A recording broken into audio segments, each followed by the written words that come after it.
Hola, bienvenidos a este curso de Python, un proyecto personal que espero que os guste. Este curso está dirigido tanto a personas con conocimientos de informática como personas sin estos conocimientos. Por eso vamos a comenzar el curso hablando de lo que es un ordenador, un sistema operativo y un lenguaje de programación.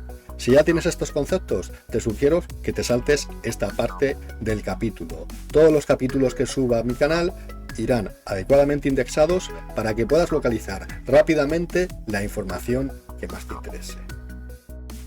Cuando compramos un ordenador de sobremesa, nos llama la atención la enorme caja en la que viene, acompañado de su teclado, su ratón y una pantalla, que si es apaisada, enorme y curva, pues tanto mejor.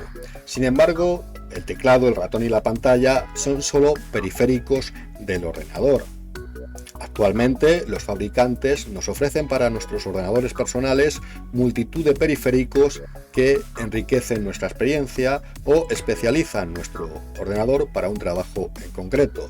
Por ejemplo, podemos comprar un lector de códigos de barra que nos permita llevar un control del inventario de un almacén. Podemos comprar una impresora enorme para hacer trabajos de impresión o bien una pequeña impresora para imprimir pequeños tickets en un comercio. También disponemos de micrófonos, altavoces, gafas de realidad virtual que nos sumergen en un mundo irreal o incluso pues esto que voy a usar ahora, esta pequeña tableta con su lápiz que me va a permitir o más o menos me va a permitir intentar dibujar un poquito el interior de un ordenador, de la caja, que es de lo que vamos a hablar ahora. Y para ello voy a abrir esta aplicación de pizarra digital. Bien, pues ¿cuáles son los elementos principales que hay dentro de un ordenador? Pues dentro de un ordenador distinguimos, para empezar, la unidad central de proceso que vamos a representar pues con esta cajita. En un ordenador también tenemos una memoria principal. Esta memoria principal que suele ser representada así, como un rectángulo alargado. Y por último, pues vamos a añadir aquí una figurita que va a simbolizar un controlador de los periféricos, de esos dispositivos que conectamos a nuestro ordenador. Vamos a coger pues una forma de aquí, por ejemplo, pues este hexágono mismo. Cogemos este hexágono y este hexágono va a representar el controlador de periféricos de nuestro sistema. Muy bien, pues vamos a ponerle los nombres a cada uno de ellos. Aquí ponemos la unidad central de proceso. Aquí ponemos la memoria principal y aquí el controlador de entrada y salida, a donde vamos a conectar nuestro teclado,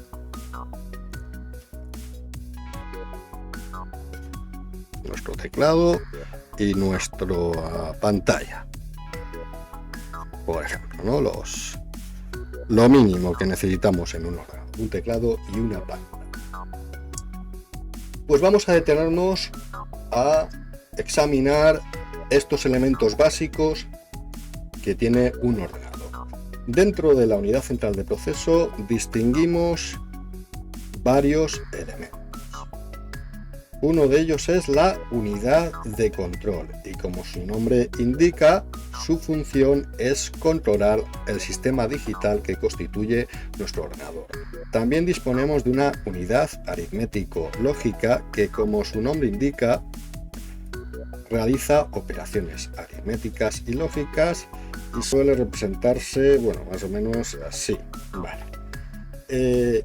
¿Qué más hay dentro de una unidad central de procesos? Pues como circuito electrónico secuencial que es, dispone de una serie de biestables que son unas memorias, unos registros que contienen unos datos que van a determinar el estado de nuestro sistema.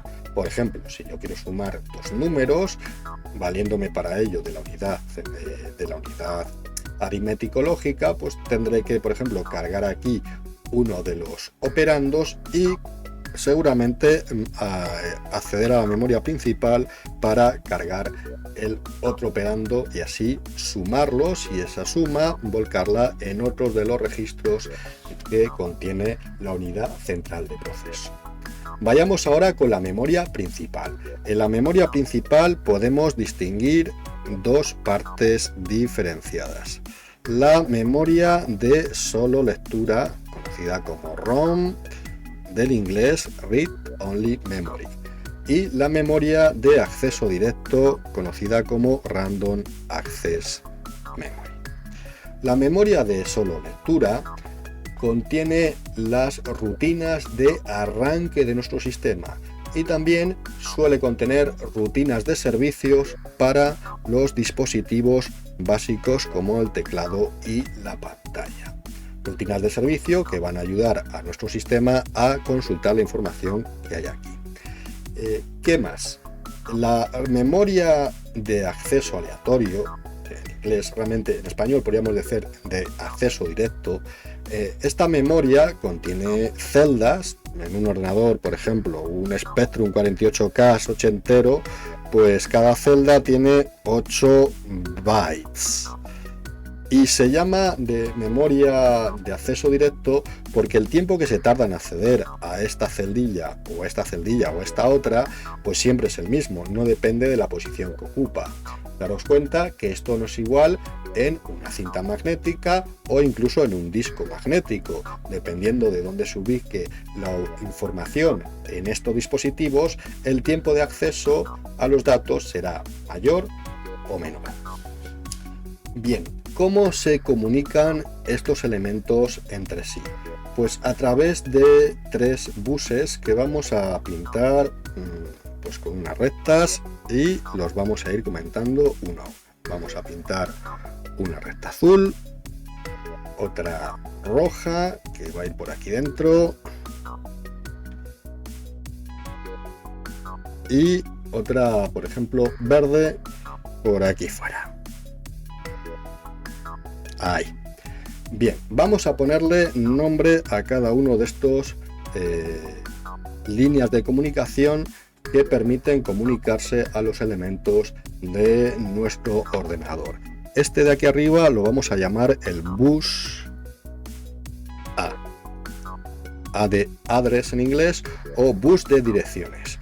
Este rojo se denomina bus C o bus de control y este último se denomina bus D o bus de datos. Bien. ¿Cómo emplean esta línea de comunicación los elementos de un ordenador? Bueno, pues aquí, si recordamos, tenemos la unidad de control y la ALU. La unidad de control utiliza el bus C para enviar microórdenes, señales de control para gobernar todo el sistema.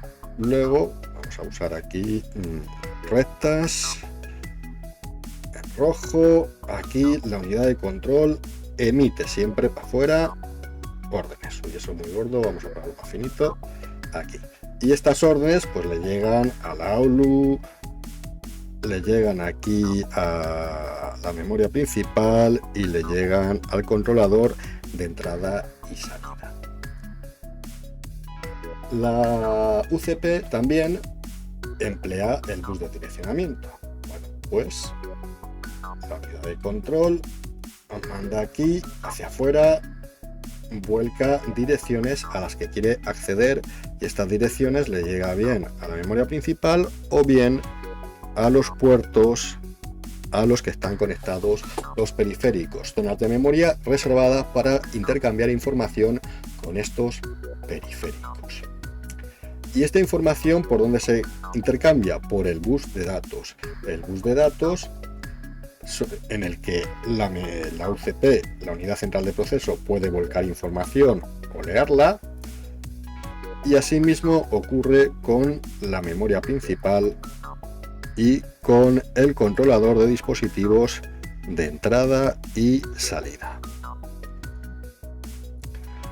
Bueno, pues ¿cómo funciona un ordenador una vez expuestos todos estos elementos? Bien, uno de los registros que hay aquí se llama el contador de programa. A ver si soy capaz de escribirlo en negro y un poquito más gordo. Aquí, este lo vamos a llamar el contador de programa. Este negro, vamos a pintarlo así de negro. Cuando encendemos el ordenador, pues típicamente apunta aquí a una primera dirección donde están las rutinas de arranque del sistema. Luego pone la dirección inicial, supongamos que es la 0, accede a la primera instrucción, esta instrucción es volcada en el bus de datos, le llega a la unidad central de proceso, quien la interpreta, y al interpretarla genera una serie de microórdenes que gobiernan el resto del sistema. Las operaciones que ofrece una unidad central de proceso pues suelen ser muy básicas y muy sencillas. Tenemos operaciones para almacenar información, cargarla, por ejemplo, pues para almacenar información, supongamos que aquí hay un dato en uno de estos registros, un dato de 8 bits que queremos ubicar en una zona de nuestra memoria.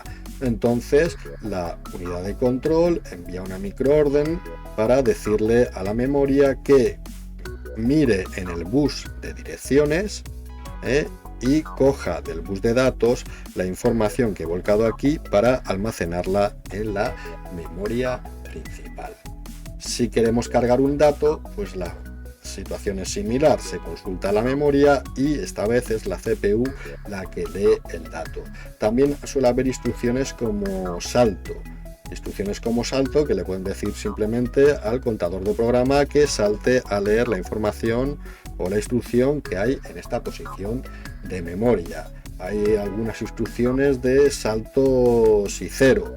Y esto es que, bueno, pues si he realizado una suma, una resta o una cierta operación en la ALU, pues que si es 0 salte a cierta determinada posición que habremos definido en la instrucción de código máquina.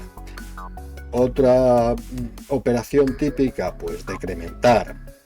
Decrementa en 1 el valor que hay en uno de los registros de nuestra CPU. Como veis, son todas operaciones muy elementales, pero así funciona un ordenador. Este es el código máquina de un ordenador, el conjunto de instrucciones que nos ofrece una CPU en concreto es el código máquina de nuestro ordenador. La memoria principal tiene una parte de solo lectura que es permanente, pero una vez apagamos nuestro ordenador, esta memoria de acceso directo pierde toda la información que hay. Por ello se utilizan dispositivos de memoria secundaria, en lugar de memoria principal, dispositivos de memoria secundaria, como los discos duros o un disco duro externo o una memoria USB, incluso una tarjeta de estas de cámaras fotográficas que también se pueden emplear. Algunos ordenadores como la Raspberry Pi en ella emplean las tarjetas SD típicas de las cámaras fotográficas para almacenar la información, el sistema operativo y archivos. ¿A dónde se conectan estos periféricos de almacenamiento secundario? Se conectan aquí. Los periféricos de almacenamiento secundarios, la memoria secundaria es un periférico más que se almacena ahí, y los tiempos de acceso tanto en escritura como lectura a estos dispositivos son muchísimo más lentos, por supuesto, que el acceso a la memoria principal. Bueno, pues esta es una primera perspectiva de lo que hay dentro de un ordenador.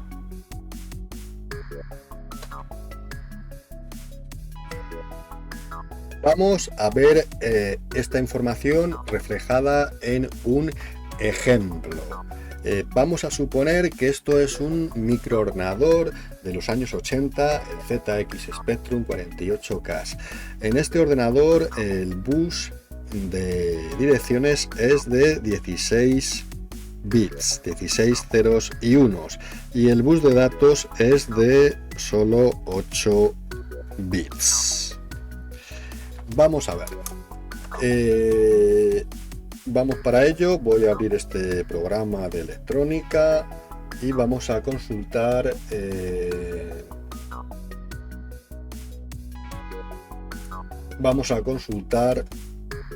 en su biblioteca de elementos. Vamos a buscar una CPU. Buscamos aquí la CPU, y un Spectrum es un Philox 80, en concreto el Z80A, pero bueno, aquí tenemos el Z80. Vamos a ver las patillas del Z80. Voy a ver si puedo agrandar esto un poco. No se agranda así.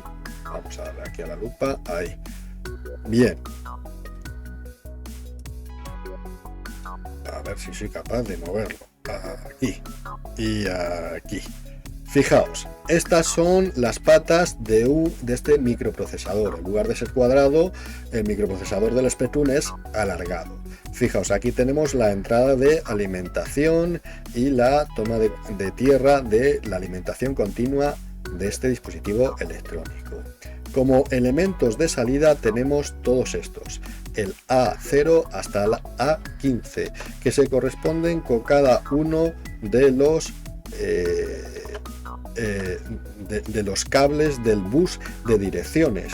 Luego aquí conectamos la CPU al bus de direcciones de nuestro ordenador.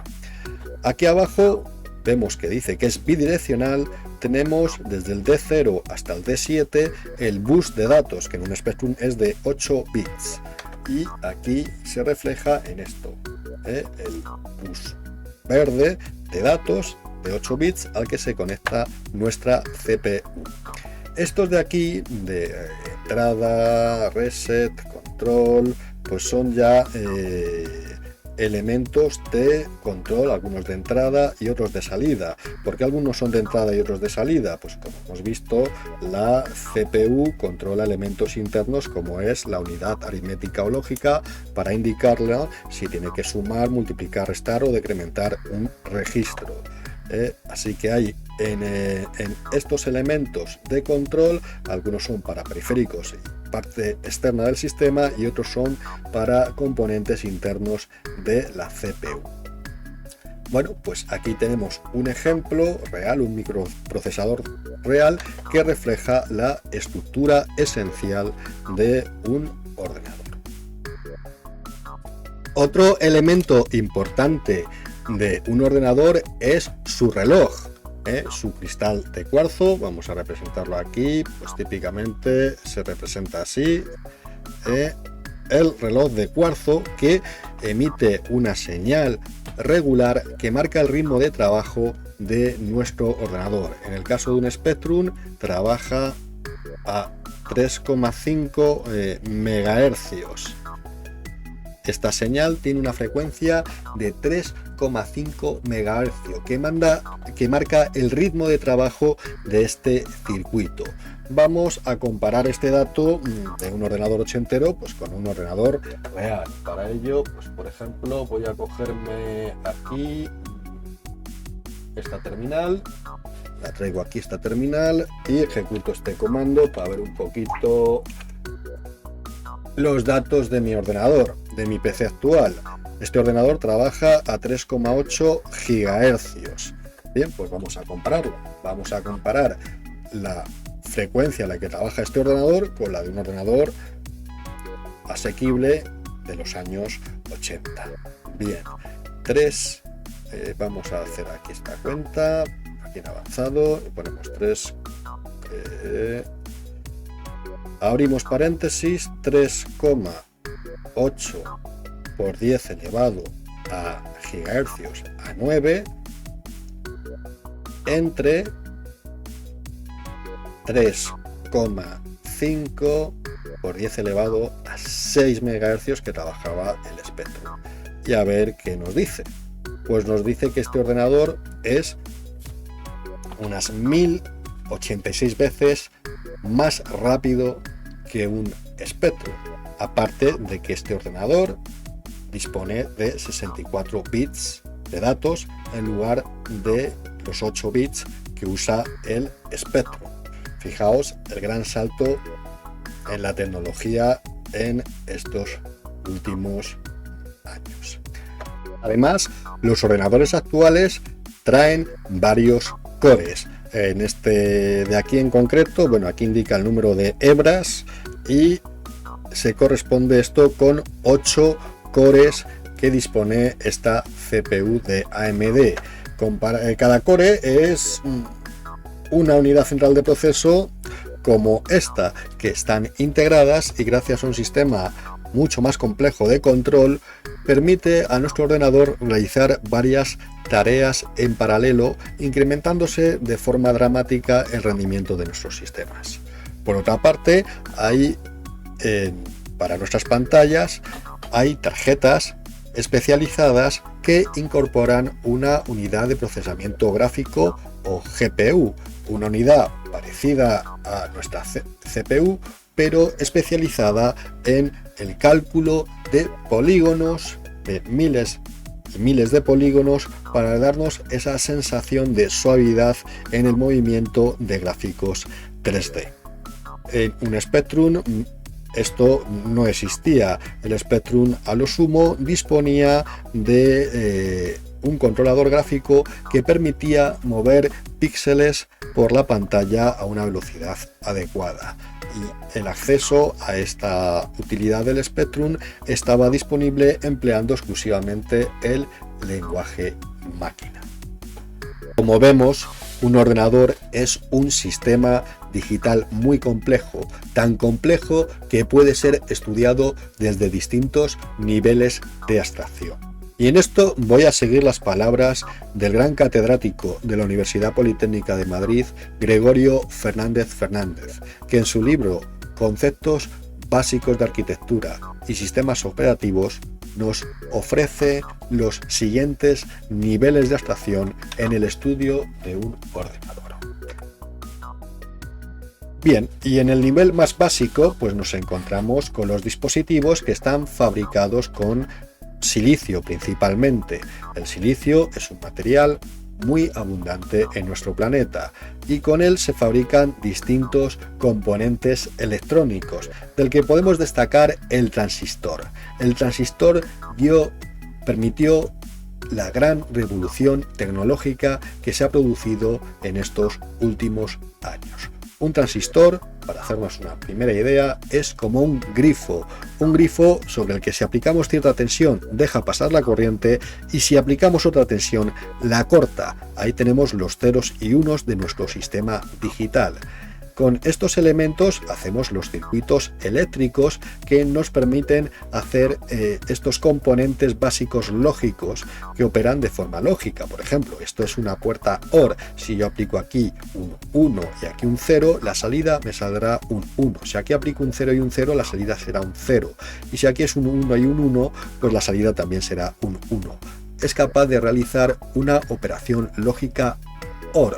Pues con todos estos elementos se realizan los circuitos secuenciales, los circuitos combinacionales y los circuitos secuenciales que constituyen un ordenador, que sumado a los microprogramas, a las microórdenes que tiene que ejecutar la unidad de control para coordinar y controlar todo el sistema digital que constituye un ordenador, nos lleva ya al siguiente nivel, que sería el de máquina convencional, donde nuestra CPU ofrece un conjunto de instrucciones o código máquina.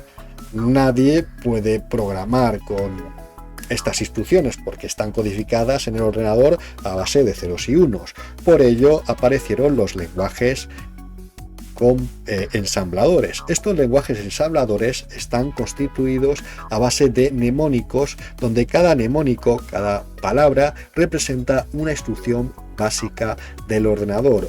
Un compilador traduce muy rápidamente este texto a los ceros y unos que entiende el ordenador subyacente. ¿Cuál es la pega del código máquina? Bueno, pues la pega del código máquina es que depende de cada modelo de microprocesador. Un ZX Spectrum ofrece un conjunto de instrucciones totalmente distintas a lo que ofrece un PC. Por lo tanto, saber programar en el código máquina de un Spectrum no nos sirve para programar en un PC, puesto que las instrucciones cambian. Bueno, una vez desarrollado el cierto software, llegamos a otro nivel de abstracción de los ordenadores, la máquina operativa. Aquí aparecen los sistemas operativos. Los sistemas operativos nos facilitan la vida, hace que sea muchísimo más sencillo manejar un ordenador. Nos abstraen de la máquina convencional, nos abstraen del código máquina y nos representan al ordenador, pues bien sea utilizando comandos o bien con escritorios virtuales, nos presenta los recursos del ordenador y ciertas operaciones que podemos realizar con ellas. De esto se sirve el siguiente nivel, que es la máquina simbólica, y aquí aparecen los lenguajes de programación. Los lenguajes de programación son parecidos a nuestro propio lenguaje humano. Por lo tanto, es muchísimo más fácil programar en cualquiera de estos lenguajes que en lenguaje de código máquina. Además, se pueden realizar distintas herramientas que permitan su ejecución en distintas arquitecturas, con lo cual si yo aprendo uno de estos lenguajes no depende de la máquina subyacente, al menos en su totalidad, sino que el conocimiento de este lenguaje, además de abstraerme de todos los entresijos del nivel de máquina convencional, me permite trabajar a un nivel de abstracción muy superior que me facilite la tarea de centrarme en el problema que quiero solucionar con el programa y no en los detalles de los registros y direcciones del ordenador subyacente. Bueno, pues estos lenguajes, como veis, se sirven de los servicios que les ofrecen los distintos sistemas operativos. Y en los lenguajes de programación distinguimos dos tipos: lenguajes interpretados y lenguajes compilados. C++ y Rust son lenguajes compilados. Nosotros escribimos nuestro programa, nuestro código fuente, escribimos nuestro texto y utilizando una herramienta, ese programa es traducido al código máquina del ordenador en el que se ejecuta. Estos lenguajes son muy rápidos, se ejecutan a la velocidad de código máquina, pero han sido diseñados con un lenguaje más abstracto. Por otra parte, tenemos los lenguajes interpretados. En el caso de los lenguajes interpretados, lo que hay para que se ejecuten es un entorno virtual. Es un programa intérprete que coge nuestro código y lo interpreta cada instrucción para traducirla al código máquina subyacente que existe en nuestro ordenador. Vamos a ver un ejemplo de lenguaje interpretado un tanto retro, y para eso me voy a servir de mi queridísimo Spectrum, un Spectrum virtual que tengo aquí gracias al Retro Virtual Machine, un emulador estupendo del Spectrum y del Astram que os invito a que os instaléis si es que os gustan estas maquinitas. Vamos a arrancar este Spectrum y lo encendemos. Como sabemos, lo que ha pasado es que al encenderse el sistema ha leído desde la memoria ROM las rutinas de inicio de nuestro ordenador. ¿Y qué tenemos aquí? Pues el sistema operativo del Spectrum, que es así de primitivo y simplón. Si queremos ver, yo que sé, un ordenador un poquito más moderno, este Spectrum más avanzado que trae hasta disquete, pues si lo arrancamos veis aquí que este ya trae un sistema operativo, oye, pues mucho más avanzado, con una pequeña interfaz gráfica. Bueno, pues veamos qué cosas podían hacerse con este sistema operativo. Pues bueno, pues lo que hacíamos todos en su momento era básicamente cargar juegos. Le decíamos al ordenador con esta instrucción del sistema operativo: carga lo que te ponga, y yo cogía aquí mi cinta cassette, me buscaba pues un juego cualquiera y le daba al sistema a que lo cargara. Y bueno, y después de muchos minutos, y si el ordenador no se quedaba colgado o traspuesto, pues bueno, pues el programa se ejecutaba y podíamos jugar al juego de turno. Bueno, ¿qué más cosas podíamos hacer con nuestro Spectrum? Bueno, pues podíamos programar, porque en la ROM, además de estar el sistema operativo, estaba un intérprete del lenguaje BASIC, con lo cual pues yo podía aquí meter instrucciones que iban a una zona de memoria no sé cuál. Yo simplemente ponía 10 como primera instrucción, le decía, pues yo que sé, por ejemplo, un comentario: ejemplo de BASIC. Vamos aquí a hacer un comentario, y en la línea, por ejemplo, 20, pues le digo que haga un print diciendo pues hola, y ponemos aquí que le diga hola a una cierta variable NS dólar. Y fijaos, y ahora me permitía poner entre medias la línea 15 para usar esta función y preguntarle al usuario cuál es tu nombre. ¿Vale? Cojo esto y lo meto aquí, fijaos, me lo mete entre medias. Bueno, pues estas eran las facilidades que nos ofrecía el sistema. Yo podía, a ver, ¿dónde está? Limpiar la pantalla, y con este otro comando pues podía listar el contenido que hubiese cargado en memoria. Y podía decirle al sistema operativo que ejecutara con run, ejecutara el programa. Bien, pues me pregunta cuál es mi nombre, Popeles, y le doy a enter y ok, el programa ha terminado de ejecutarse en la línea 20, la primera instrucción, y aquí me saca la salida de haber ejecutado ese programa tan básico y trivial.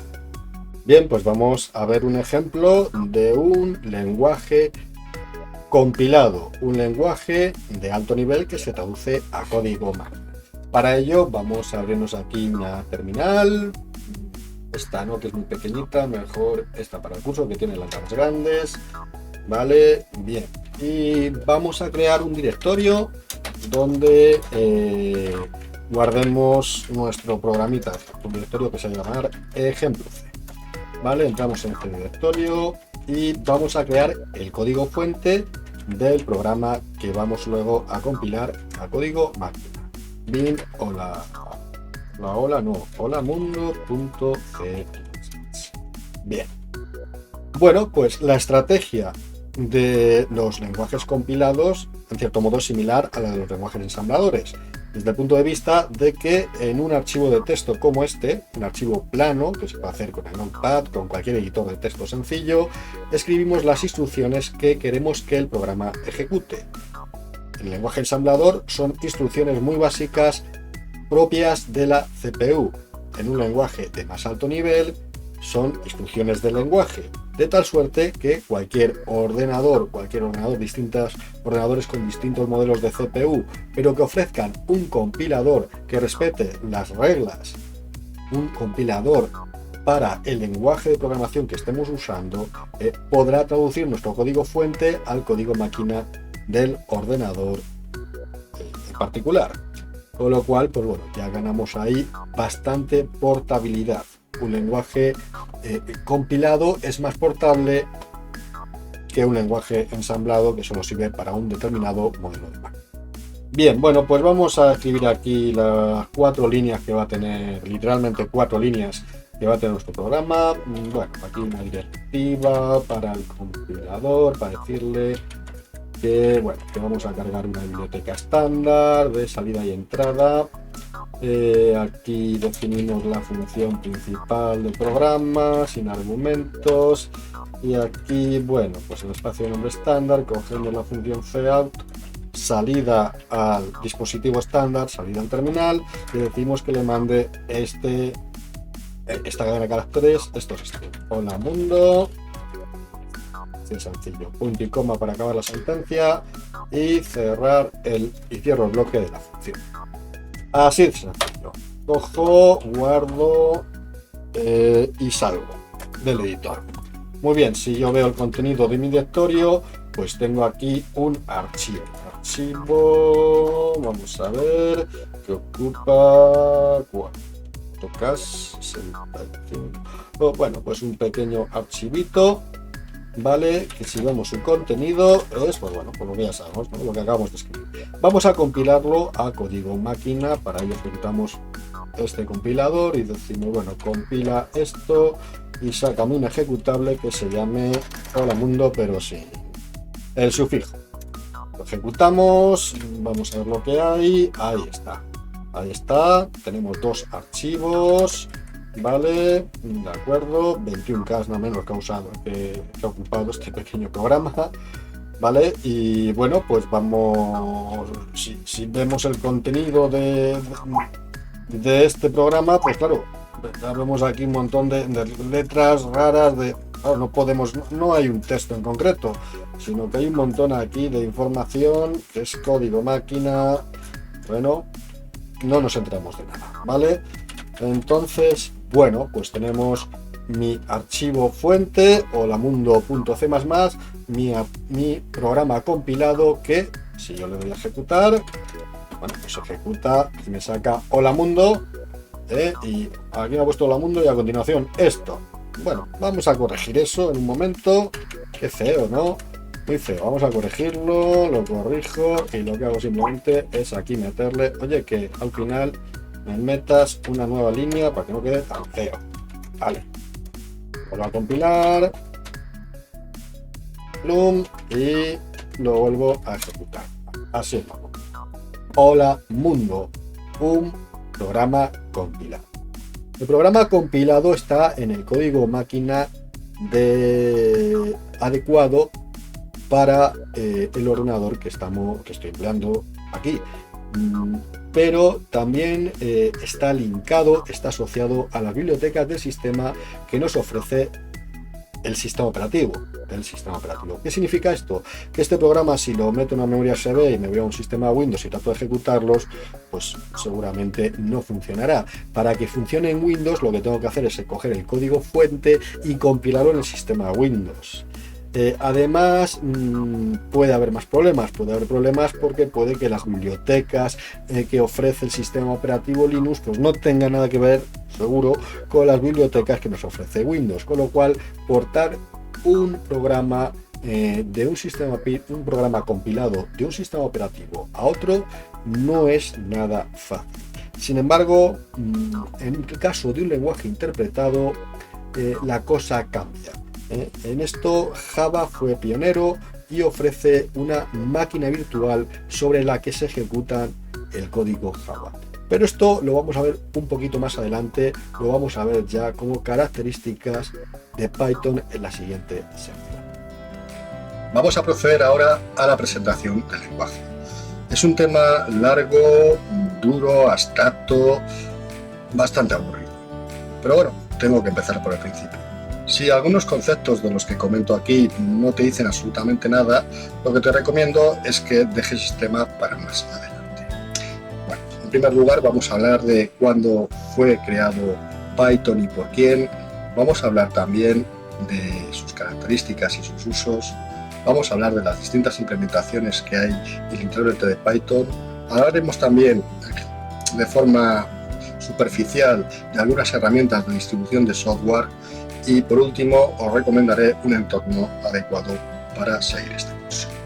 Bueno, pues sin más dilación, vamos a ello y tenemos aquí una presentación en Impress, tipo PowerPoint, de Python. Bien, comencemos. A ver, el ratón, aquí.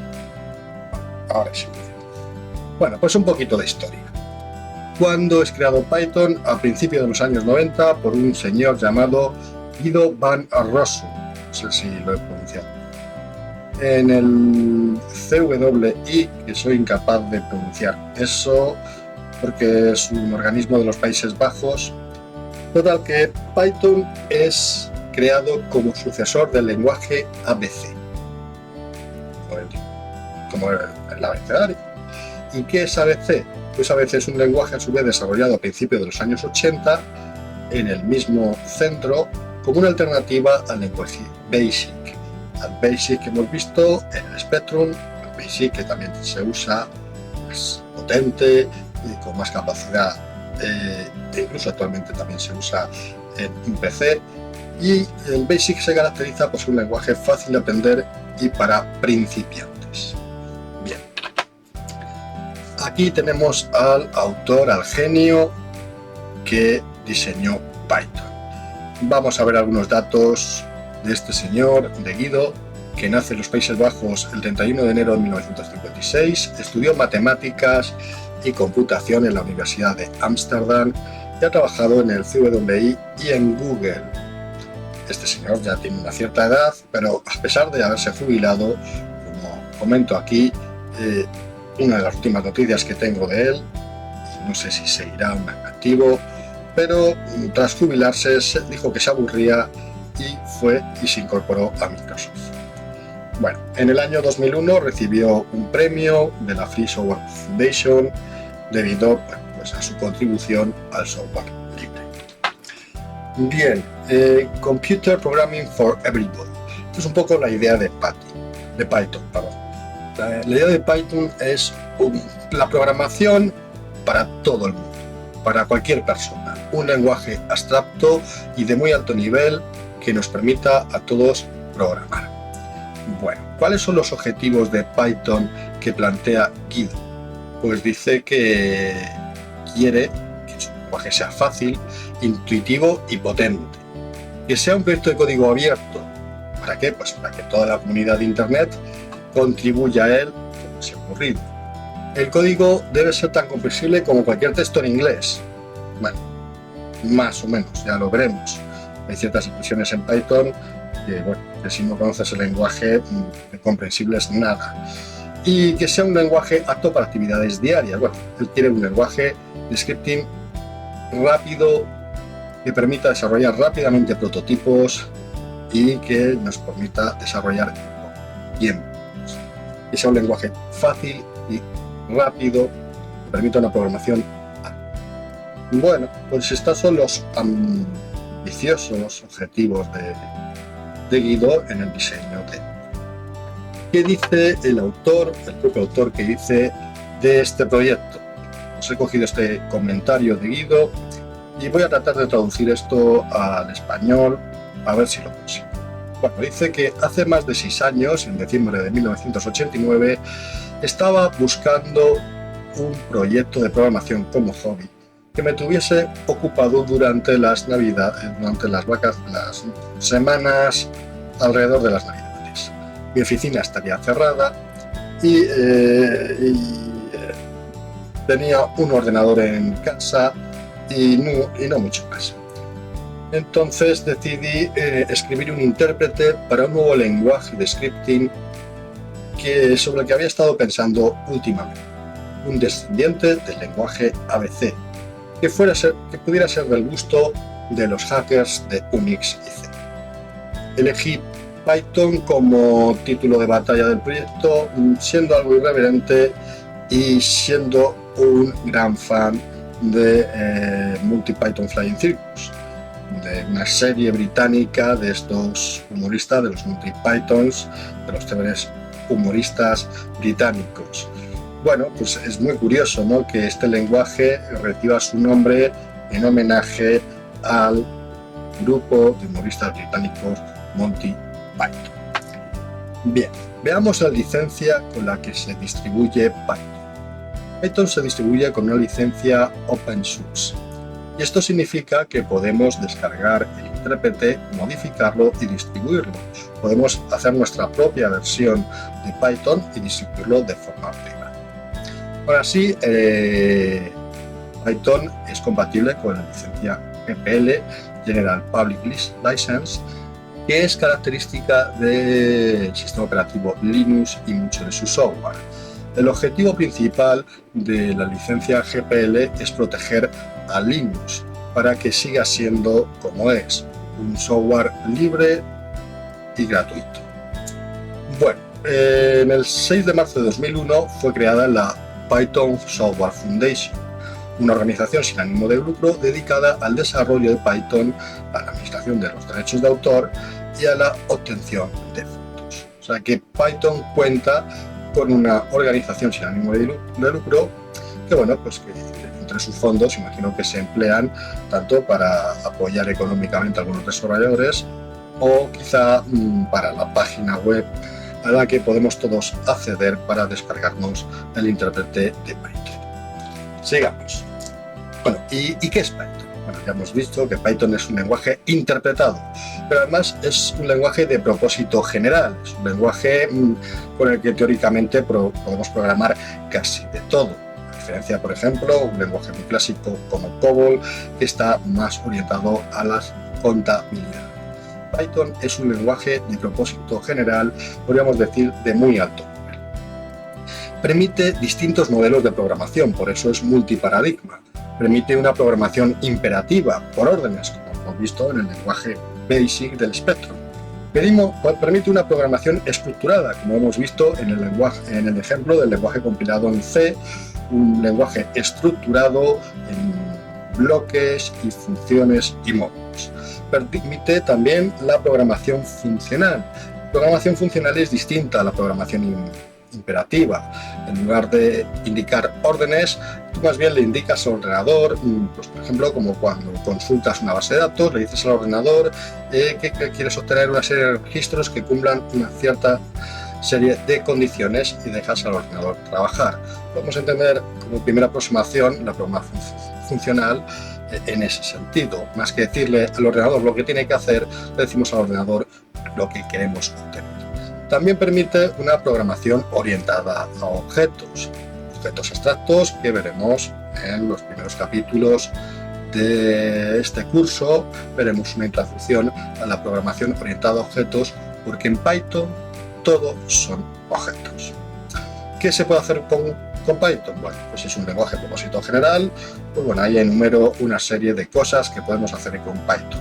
Automatizar tareas de administración de sistemas, podemos hacer aplicaciones web, páginas web, podemos hacer web services, podemos hacer juegos, tratamiento de imágenes, programa científico, robótica, inteligencia artificial, acceso a base de datos, finanzas, aplicaciones para móviles, muchas cosas, ¿vale? Es un lenguaje muy genérico.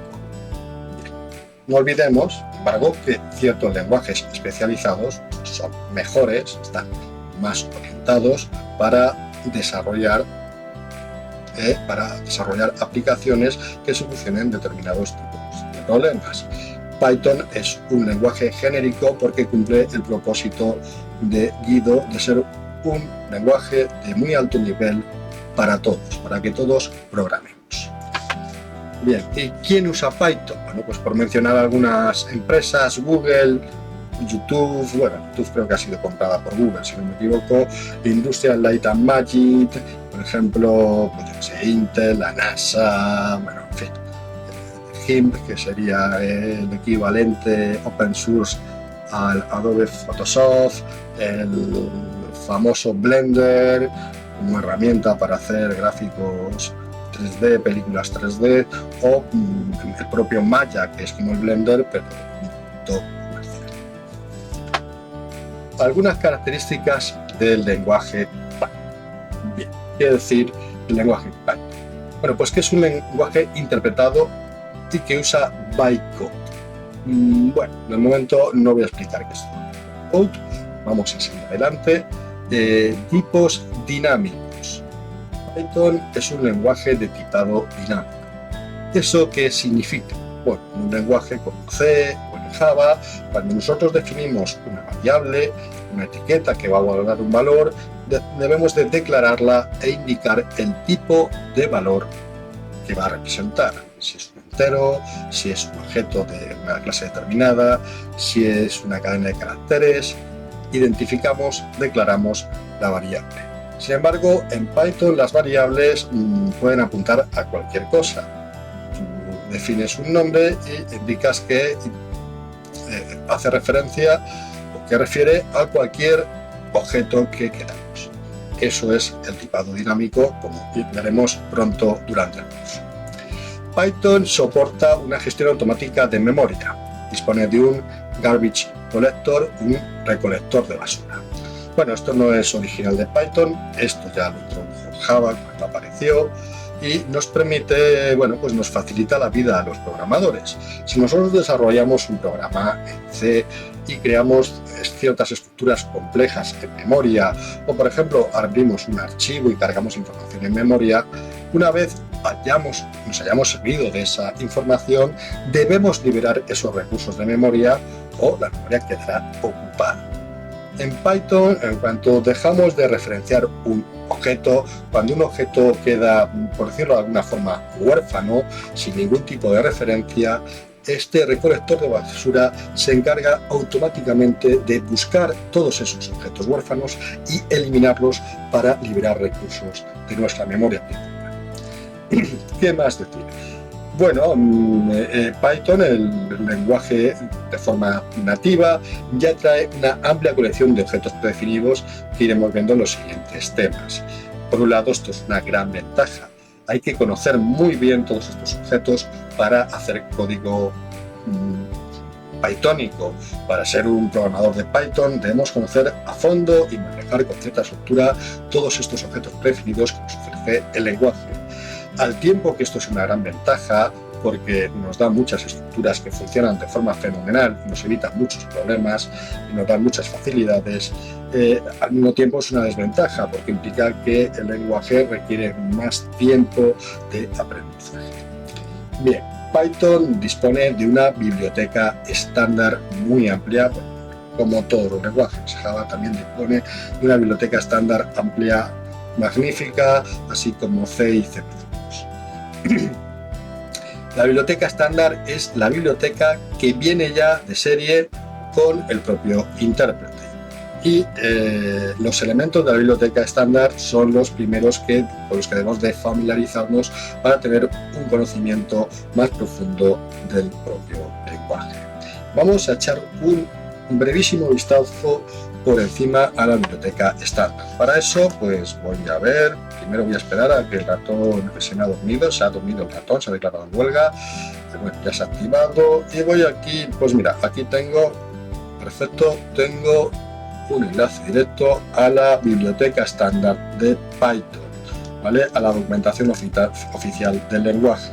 Y aquí, bueno, pues hay muchísimas herramientas, vamos a echar un vistazo muy por encima.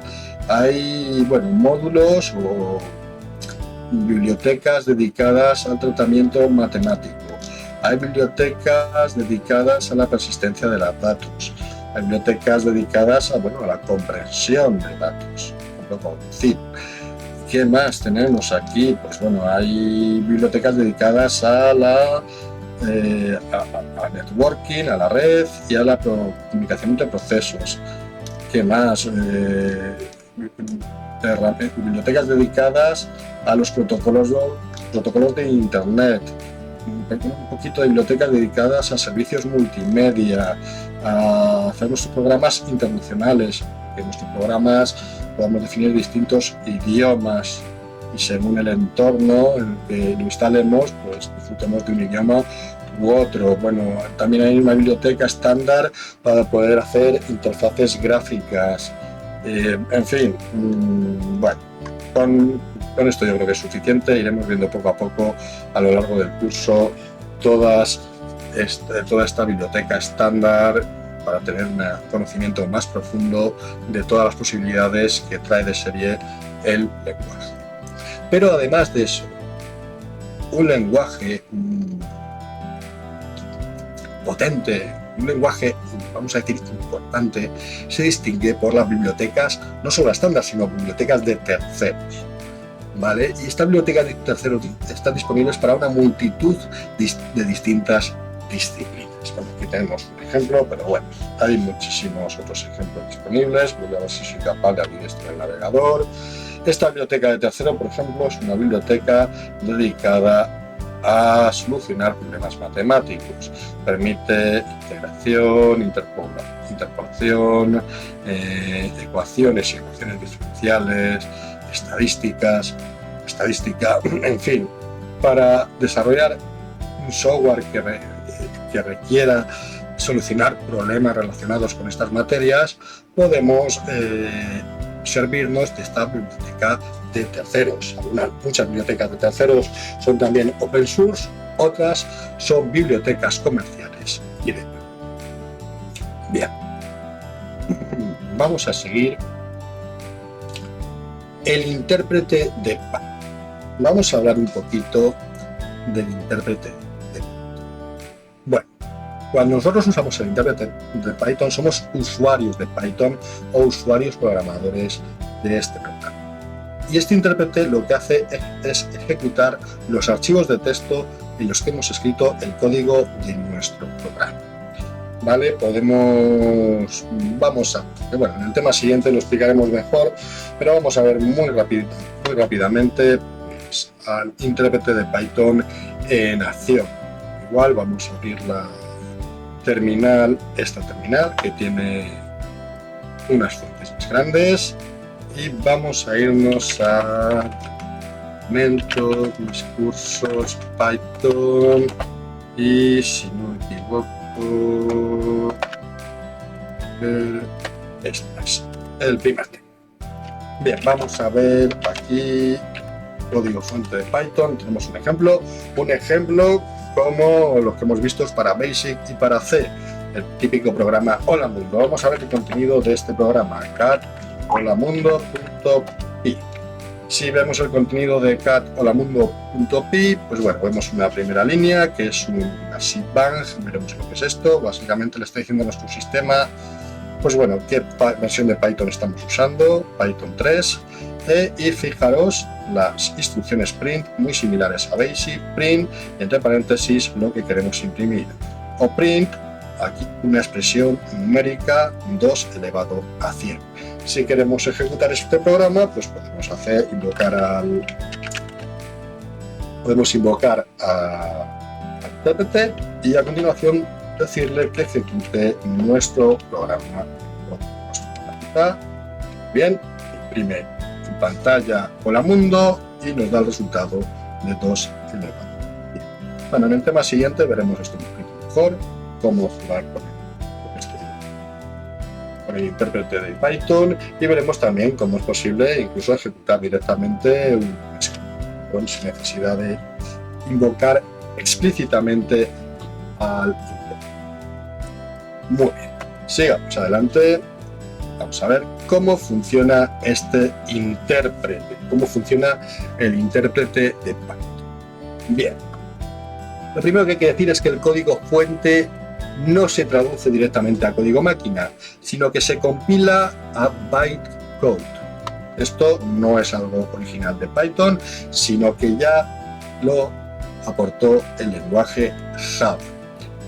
Bueno, esto es muy interesante, porque si veis aquí en la figura tenemos el código fuente, el bytecode y aquí el elemento que ejecuta nuestro programa, la Python Virtual Machine, ¿vale? De forma similar a que, quizá lo conozcáis, tenemos una Java Virtual Machine.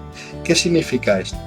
Que esta Python Virtual Machine cumple una serie de requisitos estandarizados y es capaz de ejecutar siempre el bytecode que se le presente, independientemente del sistema hardware donde se ejecute, es decir, sea este pequeño ordenador o sea un PC o incluso una tablet. Siempre que nuestro sistema de computación disponga de esta ruedecita, de este elemento, podemos ejecutar el bytecode. Esto es muy interesante porque permite la portabilidad inmediata de nuestro programa. Por ejemplo, vimos en el caso de C, en el ejemplo tonto de Hola Mundo, y os dije que, claro, este programa muy deprisa, es estupendo, es código máquina y se ejecuta de forma muy rápida, pero está linkado, ese programa está asociado al sistema operativo, no solo al hardware, sino también al sistema operativo sobre el que fue compilado. Ese programa fue compilado en Linux. Si cogemos ese programa y tratamos de ejecutarlo en Mac o en Windows, no va a funcionar. Hay que coger el código fuente y volver a compilarlo. En el caso de Python esto no es necesario. La máquina virtual está estandarizada. En el caso de Mac, Microsoft y Linux, cada sistema operativo dispone de sus bibliotecas básicas, que son distintas. Luego, un programa diseñado para Linux necesariamente tendrá que sufrir ciertas modificaciones para adaptarse al entorno de Windows, lo que dificulta su portabilidad.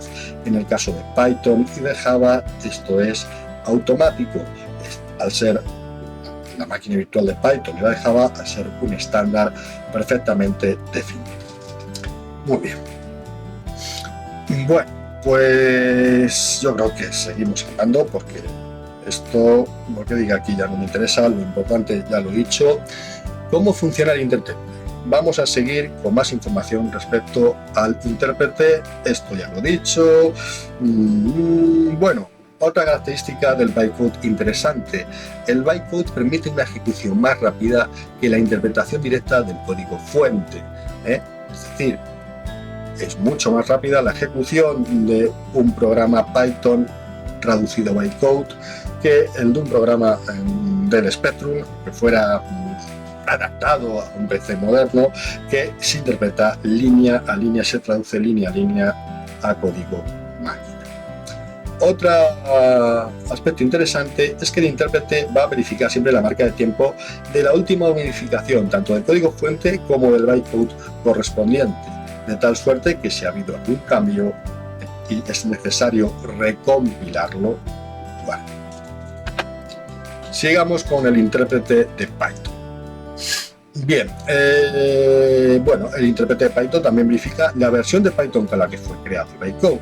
Si tenemos instalada una versión más moderna que aporte nuevas características de intérprete, pues se volverá a compilar. Pero también hay que decir que podemos tener, al igual que en Java, podemos disponer de varias máquinas virtuales instaladas en nuestro sistema. ¿Por qué?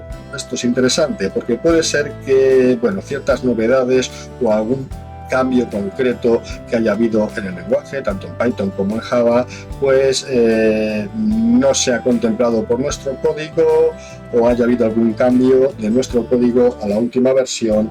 Entonces, para asegurarnos que nuestro código se ejecuta, lo ideal es ejecutarlo en el entorno de la versión, entorno, con el intérprete, que se ha ejecutado con el intérprete para el que fue diseñado. Bueno, otro aspecto interesante a decir es que si Python no tiene permisos para escribir a unidad del almacenamiento del hardware donde se ejecuta, el bytecode es creado en memoria y descartado al terminar de ejecutarse el programa. Esto puede pasar, por ejemplo, en un móvil. En un móvil, pues sabéis que típicamente pues nos pide permiso para usar nuestro espacio de almacenamiento, podemos decirle a esa aplicación que no tiene ese permiso, y en ese caso, en lugar de cachear el bytecode que compile, pues tendrá que ejecutarse, almacenarse exclusivamente en la memoria RAM. Sigamos. Más características de cómo funciona el INI. Bueno, en Python la compilación es una optimización en la importación de módulos. ¿Qué significa esto? Bueno, vamos a ir por poco. Pues esto significa que solo se almacena el bytecode en el subdirectorio pcache para aquellos archivos que son importados. Bien, un programa no tiene por qué estar constituido por un único código fuente. Programa muy sencillo, sí, pero si el programa ya tiene cierta complejidad, seguramente hemos desarrollado una serie de archivos, cada uno para hacer distintas tareas, y nuestro programa se ejecuta atendiendo a todas las instrucciones que hemos definido en los distintos archivos. Bien, cuando ejecutamos un programa tenemos un código fuente principal. Este código fuente principal, este programa principal, sí se compila bytecode, pero ese bytecode no se cachea, no se almacena. ¿De acuerdo? Sin embargo, si desde este archivo principal nos servimos del resto de archivos que hemos desarrollado para nuestro programa, todos estos archivos auxiliares son compilados siempre, pero su bytecode es almacenado en este directorio, en el directorio pcache del directorio de trabajo en el que se esté ejecutando la aplicación. La aplicación siempre se ejecuta en un determinado directorio de trabajo de nuestro sistema operativo. Bien, vamos a ver un ejemplo. Bueno, el programa Hola Mundo que acabamos de ver, como no importa ningún archivo, su bytecode no es almacenado. Sin embargo, y también para el código que escribamos en la consola interactiva de Python, tampoco se almacena el bytecode correspondiente. Bueno, ya veremos en el capítulo siguiente, veremos la consola interactiva de Python, pero simplemente si escribimos un comando para que se ejecute en esa consola interactiva, pues si ese comando es compilado bytecode, es ejecutado, pero ese bytecode no se almacena. Bueno, esto de que esta característica que hemos visto de que la compilación es una optimización de la importación de módulos, que suena así de exótico, tiene una importancia radical en el diseño de un programa. Como explico aquí, imaginemos que estamos haciendo un programa grande. Si tenemos un programa enorme, nos interesa que el archivo principal sea pequeño, el archivo que vamos a ejecutar, el archivo del que dispara a toda la aplicación sea un archivo pequeño, puesto que el bytecode correspondiente de este archivo no se almacena. ¿Vale? En este caso, este programa que dispara a toda la aplicación, pues podemos considerarlo como una especie de programita, script de inicio de nuestro programa. ¿Vale? Y además, al ser un archivo pequeño, pues el tiempo que tarda en generarse su bytecode pues es pequeño. El resto del código, el código grande de nuestro programa, pues tardará mucho más tiempo en ser compilado la primera vez, pero en las sucesivas ejecuciones, como ese bytecode ya ha sido cacheado, la aplicación se ejecutará de una forma más ágil. Bueno. Y dice aquí, por último, que también es posible cargar con el intérprete un archivo PIC o PIO directamente. Un archivo PIC es un archivo compilado, un archivo objeto, un archivo compilado en bytecode. Y un archivo PIO también es un archivo compilado con ciertas características que vamos a ver ahora. Los archivos PIO que yo no sigo. Bueno, pues cuando compilamos al bytecode, un programa en Python, podemos decirle al intérprete que lo optimice. Para ello, en nuestra línea de comandos escribimos Python -o mayúscula, el nombre del programa .py, ¿vale? Y cuando el intérprete recibe esta opción, lo que hace es optimizar el bytecode eliminando todas las sentencias assert que hayamos escrito perdón, que hayamos escrito en nuestro código. ¿Y qué es una sentencia assert? Bueno, lo veremos, pero es una sentencia aseguradora. Una sentencia assert se usa en programación para asegurarnos que una determinada condición tiene que cumplirse, porque si esa condición no se cumple, indica que tenemos un error grave en nuestro sistema y que hay que parar. ¿Vale? Pues esta primera optimización eliminas las sentencias. ¿Vale? Cuando ejecutamos esta sentencia, el bytecode generado se almacena con la extensión PIO. Ya sabemos, de todos aquellos archivos que importemos desde el programa, desde el archivo principal, desde el programa principal. Bien, si escribimos el mismo comando en la línea de comandos de Windows o de Linux, pero con un guión y doble O, además de eliminarse las sentencias assert, se eliminan los docstring. ¿Y qué es un docstring? Pues son cadenas de caracteres de documentación. Los docstring permiten de una forma homogénea y formal documentar el código que escribimos. ¿Para qué? Pues por ejemplo podemos escribir una biblioteca y la documentación de cómo se utiliza esa biblioteca se realiza con docstring. ¿Vale? El bytecode generado se almacena también en archivos .pio. Bueno, pues vamos a decir que ya no existen los archivos .pio, ¿vale? Desaparecieron los pollitos. ¿Por qué? Bueno, pues aquí indico que en algún programa podría darse el caso de que esta optimización fuera un problema, aunque en general no. Pero los archivos PIO tienen un problema añadido. Los archivos PIO, cuando optimizamos en Python este código, antiguamente cuando se hacía esta optimización, no podíamos distinguir si un archivo había sido optimizado con -o o con -w.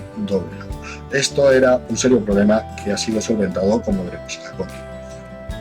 Sin embargo, antes de ver esto, hay que decir que la optimización que se consigue con estos parámetros no aumenta la velocidad de ejecución del programa, sino sirve simplemente para compactar la información, para salvar espacio de almacenamiento y para que la carga del programa sea más rápida.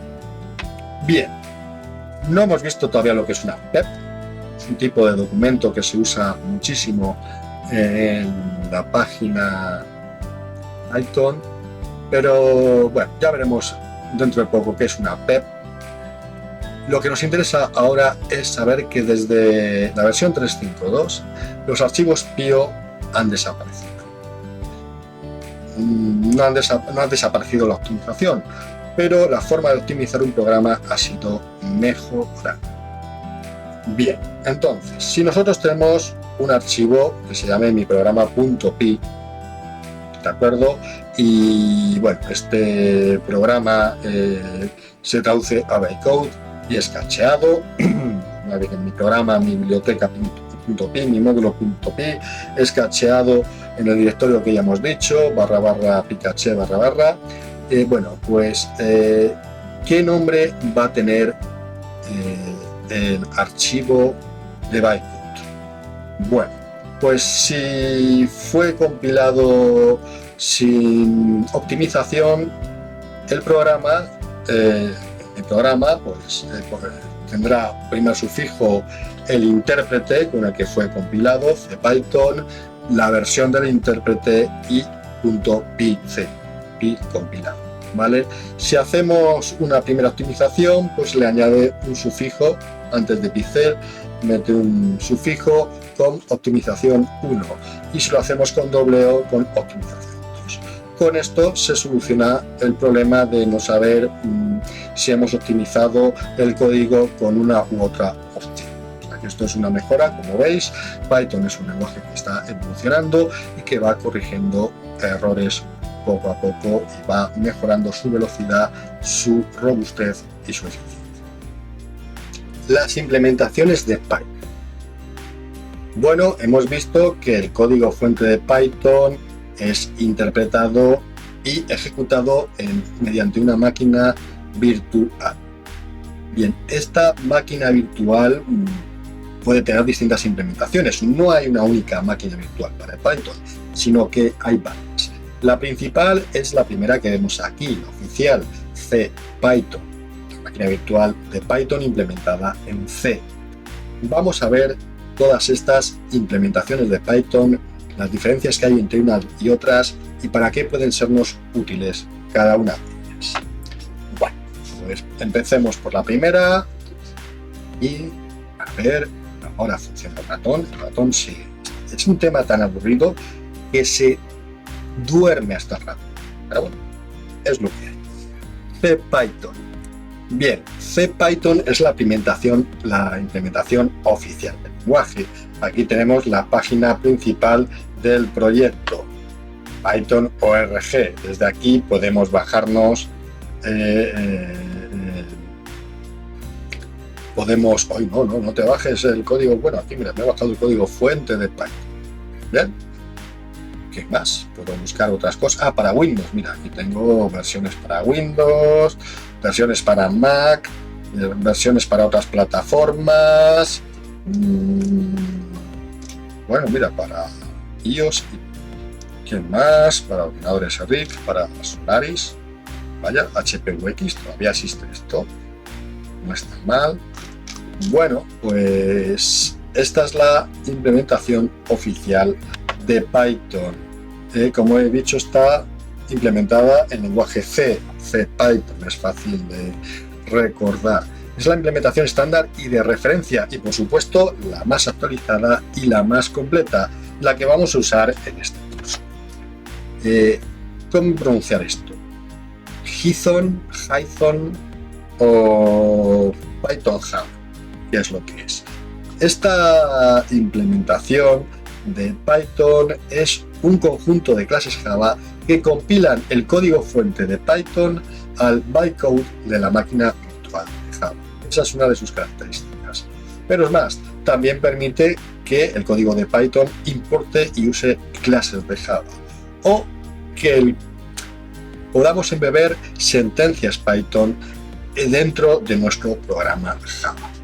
Bueno, esta implementación es lenta, es menos robusta que Python, no está tan actualizada, etcétera, etcétera, pero para desarrolladores de Java puede ser una solución muy interesante para utilizar ciertas características del lenguaje Python que puedan convenirles en su proyecto, o viceversa, para un equipo de desarrollos de Python quizá les interese aprovechar ciertas características de Java que conozcan mejor o que juzguen que realizan mejor que Python. IronPython, Python de hierro. ¿Esto qué es de IronPython? Bueno, es una implementación open source y está realizada en C#. Digamos que es el equivalente a Java Python, pero para la plataforma .NET. De hecho, pues podemos integrar nuestro proyecto de Python en .NET o con la implementación de .NET en Linux que se llama Mono. Bueno, en este caso el código fuente de Python es compilado al bytecode de la CLI, de la Common Language Infrastructure, que nunca soy capaz de decirlo bien, Infrastructure, no lo digo más, la CLI de .NET, ¿de acuerdo? O sea que esta máquina virtual, hemos visto ya dos máquinas virtuales que pueden compilar el código fuente de Python a un bytecode distinto al oficial de este lenguaje. Stackless. ¿Qué es Stackless? Esta máquina virtual de Python define microhebras frente a hebras y procesos que ofrece el lenguaje estándar.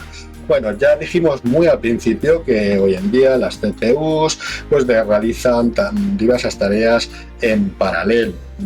Antiguamente, cuando solo había una CPU, pues bueno, pues como lo hacía muy rápido, si era lo suficientemente rápido, daba la sensación de que estaba haciendo varias cosas a la vez, aunque realmente no fuera así, pero bueno, como los procesadores son tan rápidos, nos daba un poquito esa sensación. Pero actualmente es que ya disponen de varios cores que pueden hacer tareas en paralelo, con lo cual tanto en Java, en C, en Python podemos hacer programas que realicen distintas tareas simultáneamente.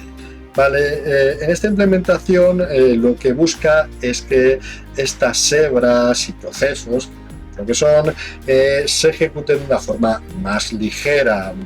Lo de Stackless parece que no tienen pila. Bueno, si sabéis algo de computación, pues los tiros van un poquito por ahí, ¿no? Pero bueno, ¿para qué es apropiada esta máquina virtual? Bueno, pues para este juguetito que hemos visto aquí, para una arquitectura ARM, como el microprocesador de esta Raspberry Pi, esta implementación de Python, esta máquina virtual de Python, es muy interesante. Ahora vemos Piston, vaya nombre, Piston. Bueno, Piston emplea la compilación Just in Time o compilación en tiempo de ejecución para acelerar la ejecución de los programas. Una vuelta más de tuerca. Vamos a ver qué es lo que hace Piston, vamos a leer y a ver si entendemos tranquilamente esta transparencia. Dice, en un entorno de compilación dinámica, el compilador puede ser usado durante el tiempo de ejecución. Así, en un primer paso, el código es compilado a bytecode. En el siguiente paso, el bytecode se despliega en el sistema destino. Ya tenemos el bytecode, que hemos dicho que si se ejecuta en una máquina virtual de cualquier implementación concreta de cualquier ordenador, pues bueno, ese código es muy portable y se ejecuta en cualquier lado. Pero con esta compilación Just in Time, el compilador dinámico traduce ese bytecode a código máquina nativo. ¿Para qué? Para mejorar el rendimiento y la velocidad de ejecución de nuestro programa. No tengo claro que si Piston compila todo el programa o solo ciertas partes de nuestro programa a código máquina, pero desde luego es una solución interesante si lo que nos interesa es la velocidad. También hay que decir que, bueno, pues que ese programa objeto compilado pues, es más grande que el bytecode.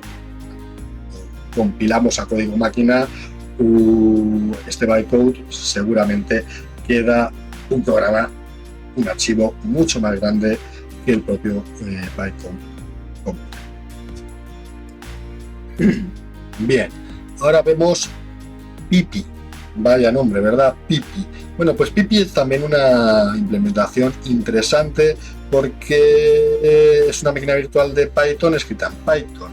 También está escrita en RPython, que sinceramente no sé lo que es y no he investigado con suficiente profundidad. Pero sí quiero deciros una cosa. Pipi indica un poco la madurez del lenguaje. Cuando se realiza un nuevo lenguaje de programación, pues pasa en Python, su intérprete o su compilador está hecho en C, ¿de acuerdo? Pero se suele decir en el mundo de la informática que un lenguaje de programación es maduro cuando el compilador de ese lenguaje ha sido escrito en el propio lenguaje, ¿vale? El compilador de C está escrito en C. Bueno, pues Pipi es un intérprete de Python escrito en Python.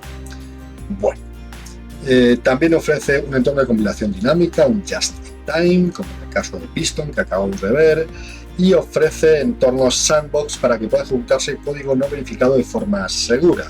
Bueno, un entorno sandbox pues es un entorno que no tiene un acceso directo a los recursos de nuestro sistema para protegernos frente al código daño. Pipi también soporta Stackless, como es la implementación que hemos visto, las microhebras más ligeras, y bueno, sin embargo, como contrapartida, pues bueno, no es tan actualizado como la implementación de referencia que es siempre la más moderna y la más completa. MicroPython. Bueno, como dice su nombre, MicroPython está destinado a microcontroladores, a ordenadores muy pequeñitos, muy pequeñitos. Por ejemplo, un microcontrolador usado para domótica.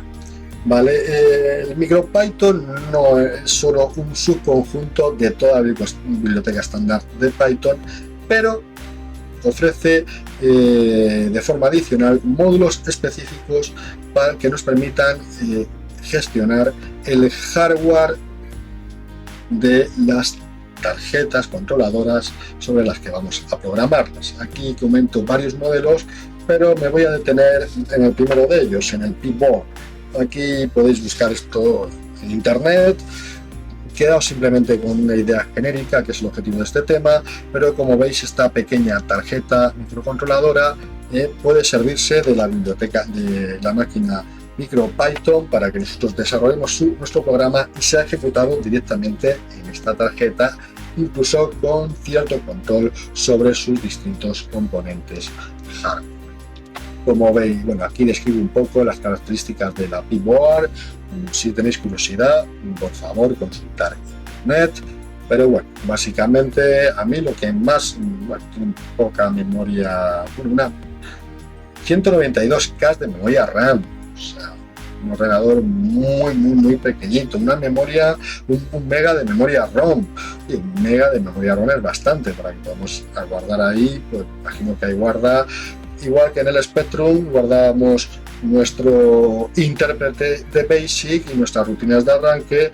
En esa memoria ROM de esta P-Board se guardará las rutinas de arranque de la tarjeta y el intérprete de MicroPython. Bueno, ¿qué más? Podemos usar una pequeña tarjeta SD como almacenamiento secundario. Tiene un acelerómetro, ¿vale? Que es un dispositivo que traen las tablets y los móviles y que nos permite, los drones también, único ahí, nos permite calcular el ángulo de inclinación de la tarjeta. La tarjeta, esta P-Board, es muy interesante y bueno, si os gusta la robótica y hacer vuestros propios cachivaches y usar un lenguaje a su vez de alto nivel como este, pues os invito a que la busquéis información sobre ella y a que os aficionéis. Bueno, sigamos con la presentación del lenguaje. Tenemos aquí Python, vaya nombre, luego los nombres tienen tela, se me va a trabar la lengua para pronunciarlos. Bueno, dice, es un compilador para Python en el lenguaje Python, basado en Pyrex. O sea, lenguajes tenemos aquí para aburrir. Python, Pyrex, tremendo. Bueno, pues Python, ¿qué es Python? Dice, puede ser descrito con Python con tipos de datos en C. ¿Qué tipos de datos en C? Bueno, los tipos de datos en C básicos, un entero, strings, double, los tipos de datos básicos en C. Pero la característica curiosa aquí de Python es que genera código C. Luego, esto no es una máquina virtual, sino que es un traductor. Python, bueno, cuando se está desarrollando un nuevo lenguaje de programación, lo que suele hacerse típicamente no es hacer el compilador de ese lenguaje o el intérprete, sino que es muy típico traducir ese lenguaje a el código fuente de otro lenguaje más, iba a decir más robusto, bueno, sí, más establecido, más veterano, más probado. Python hace un poco esto, porque como veis, Python bueno, tiene ciertas características similares al C y en lugar de generar un bytecode, lo que genera es un código fuente en C. Y yo puedo coger, por supuesto, el código fuente en C y a su vez compilarlo, por ejemplo, con el GCC de Linux o, bueno, creo que el GCC también está disponible en Windows. Con cualquier compilador puedo compilar este código C a Bueno, aquí nos dice que Python es ideal ¿para qué? Para coger una biblioteca escrita en C y hacerle un envoltorio en Python. Es decir, en lugar de volver a implementar esa biblioteca escrita en C y ya está operativa, pues yo hago un envoltorio en Python a través del cual de forma indirecta llamo a la biblioteca en C. Por ejemplo, se me ocurre pues, para el diseño de juegos coger alguna biblioteca en C como SDL que acelera los gráficos.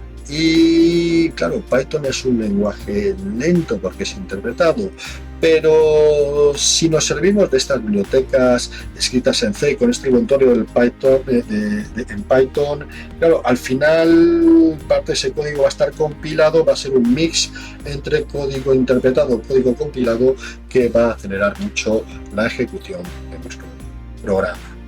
Python ofrece también soporte para Pip. Bueno, seguimos adelante.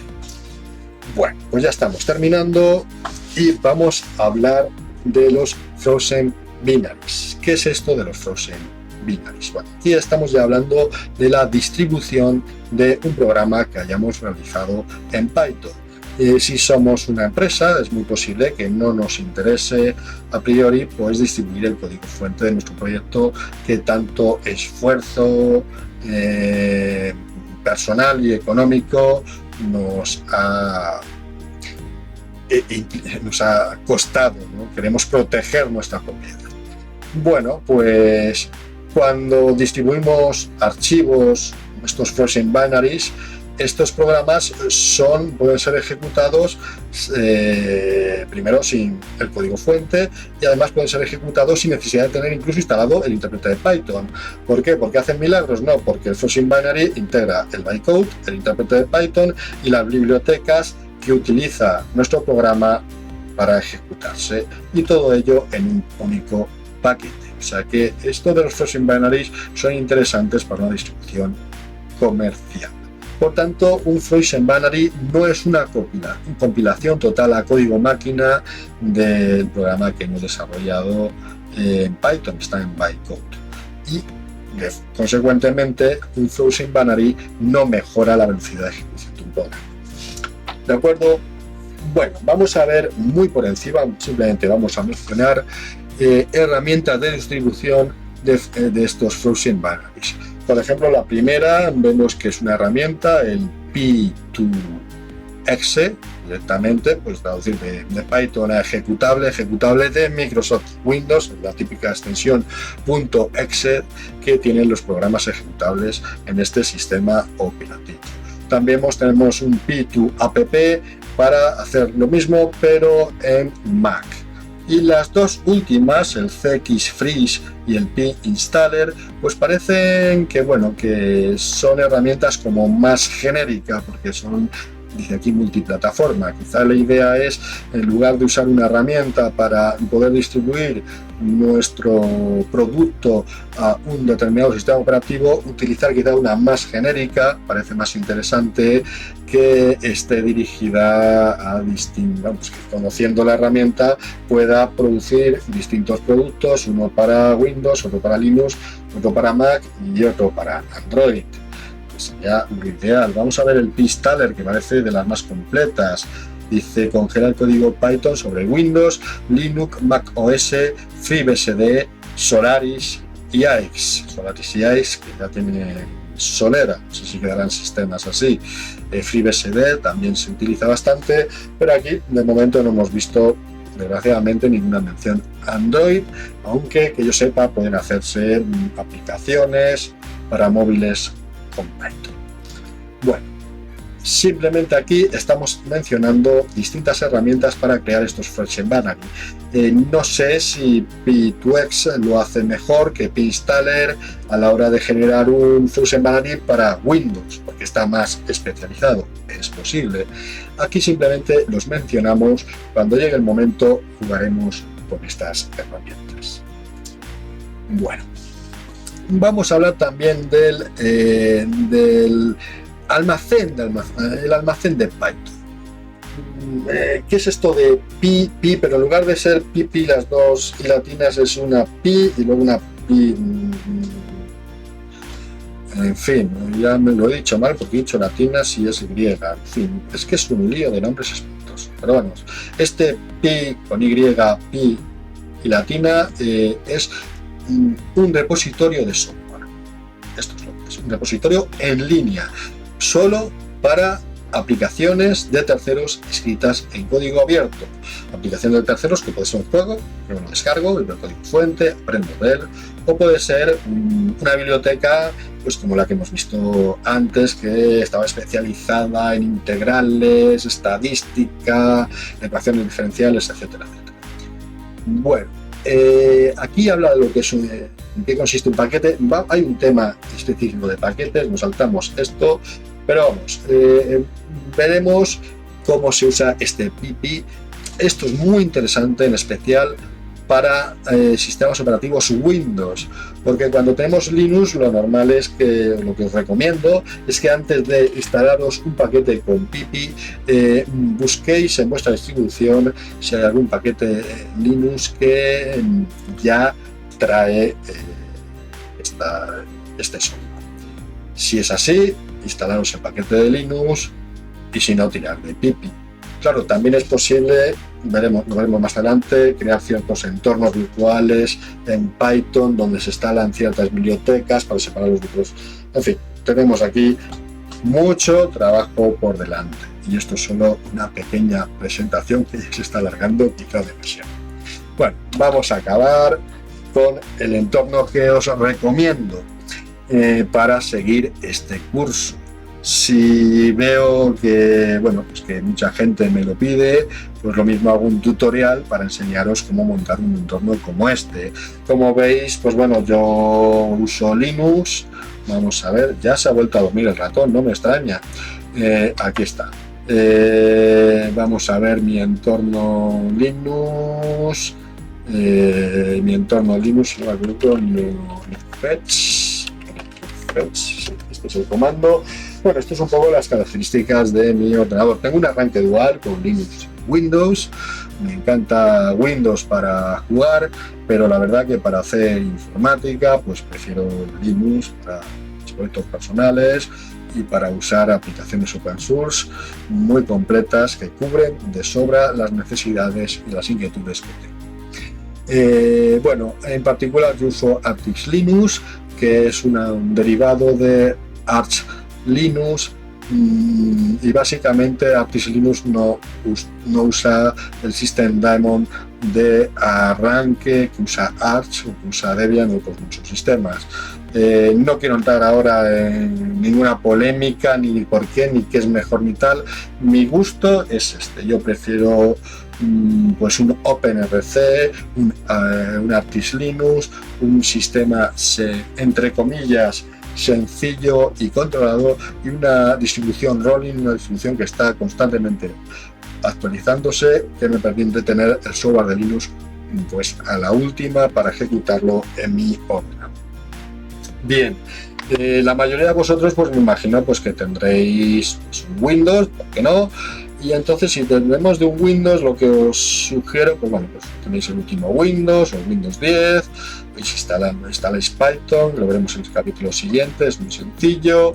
Instalamos también la VirtualBox, instalamos una versión de Linux, ¿cuál? Una que nos guste, ahora comentamos esto. Y además de instalar VirtualBox, instalamos las Guest Additions sobre la distribución Linux para optimizar el rendimiento. Es decir, dentro de Windows vamos a ejecutar un Linux con estas Guest Additions, que son drivers para ese Linux para que se ejecute mejor en este entorno de VirtualBox. ¿Qué podemos hacer con esto? Podemos hacer que el directorio donde estamos desarrollando nuestro proyecto Python sea compartido entre el sistema Windows y el sistema huésped, que es Linux. El sistema anfitrión Windows alberga a Linux y comparte un directorio con este. Ahí desarrollamos nuestro código fuente de tal suerte que podemos fácilmente probar la portabilidad de este código en los dos entornos. Es solo una sugerencia. Si preferís usar Windows solo, pues solo usar Windows. Si os interesa este entorno, pues si veo que hay suficientes peticiones, pues haré un pequeño vídeo para enseñaros en Windows cómo montar este juguete. Y bueno, esto es todo por hoy. Si habéis llegado aquí hasta el final, mi enhorabuena. Os he dicho que este tema es súper aburrido. A lo largo del curso va a haber temas también bastante puros. El lenguaje es así, pero espero hacer otros temas que sean más cortos y al estar ejecutando programas y viendo características serán bastantes más amenos que este primer tema introductorio. Muchísimas gracias por vuestra atención y nos vemos en el próximo capítulo. Adiós.